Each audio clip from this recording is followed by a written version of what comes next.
जो जहां पे प्रत्याशी हैं श्रीमान जुगल किशोर जी,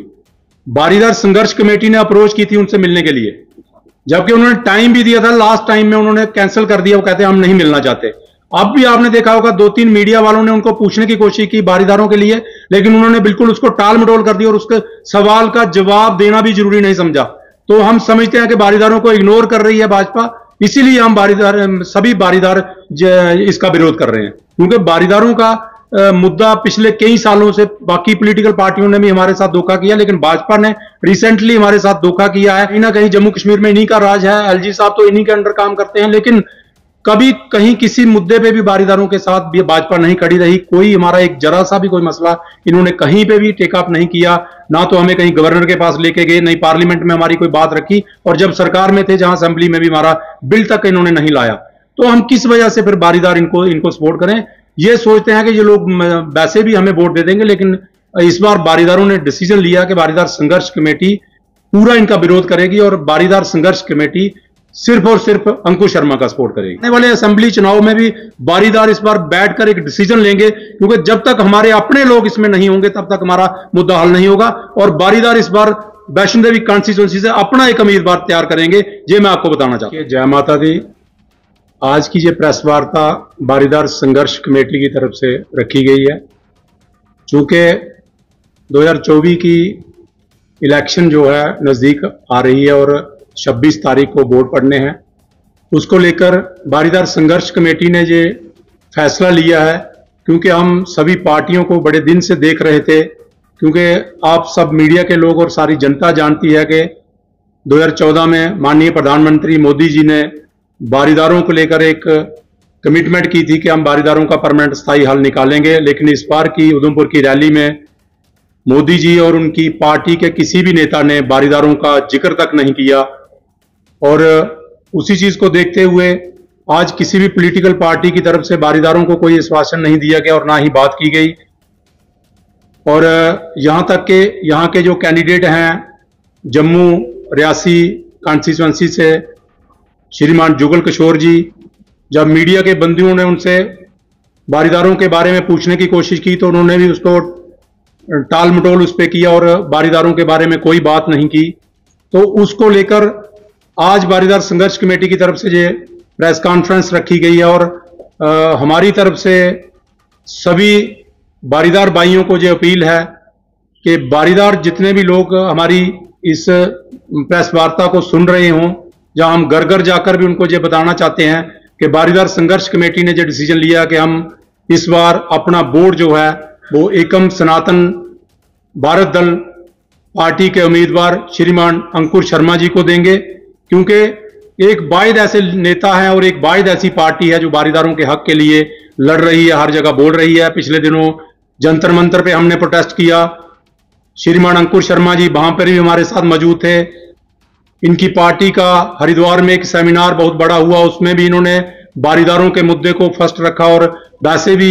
सनातन की हर मुद्दे के लिए ये अंकुश शर्मा जी लड़ रहे हैं। और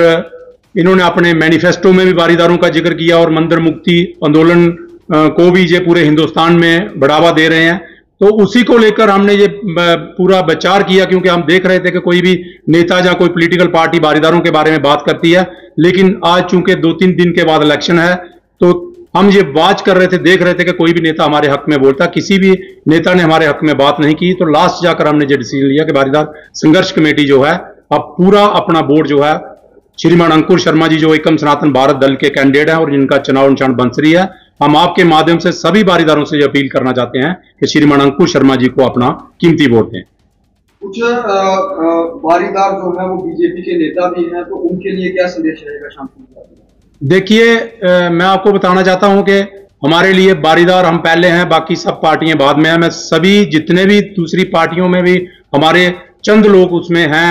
मैं उनसे भी ये अपील करना चाहता हूं कि आप पार्टियों को छोड़कर पहले अपनी बरादरी का, अपनी बारीदारों की हित की बात करें, क्योंकि सभी पार्टियों ने बारीदारों को बेवकूफ बनाया है। और खासकर भाजपा ने पिछले कई सालों से 10 सालों से हम अपने मुद्दे के लिए लड़ रहे हैं और हर जगह जो हमारा मजाक उड़ाते हैं। और इसीलिए हम सभी जितने भी पार्टियों में हमारे बारीदारों के जितने भी नेता हैं सबसे अपील करेंगे कि सब लोग अपनी सभी पार्टियों को छोड़कर एकजुट होकर बारीदारों के साथ चलें और श्रीमान अंकुश शर्मा जी को अपना कीमती वोट दें। श्याम सिंह जी, जैसे 2014 में आपने कहा कि बारीदारों की बात प्रधानमंत्री मोदी जी ने की,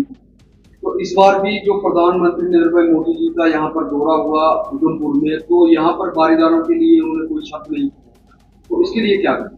देखिए, मैंने पहले भी आपको बताया कि मोदी जी ने 2014 में तो कह दिया था कि हम बारीदारों का परमानेंट स्थायी हल निकालेंगे, लेकिन उसके बाद जम्मू कश्मीर में भाजपा की सरकार बनी, सेंटर में इनकी सरकार थी, और लेकिन आज भी कहीं ना कहीं जम्मू कश्मीर में इन्हीं का राज है। एलजी साहब तो इन्हीं के अंडर काम करते हैं, लेकिन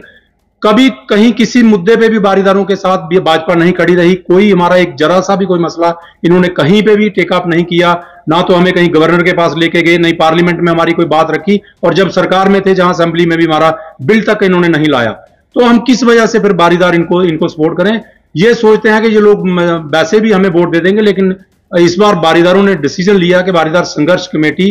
पूरा इनका विरोध करेगी और बारीदार संघर्ष कमेटी सिर्फ और सिर्फ अंकुश शर्मा का सपोर्ट करेगी। श्याम सिंह जी, क्या जम्मू ऐसी कॉन्स्टिट्यूएंसी के जो बीजेपी के प्रत्याशी जुगल किशोर शर्मा जी वो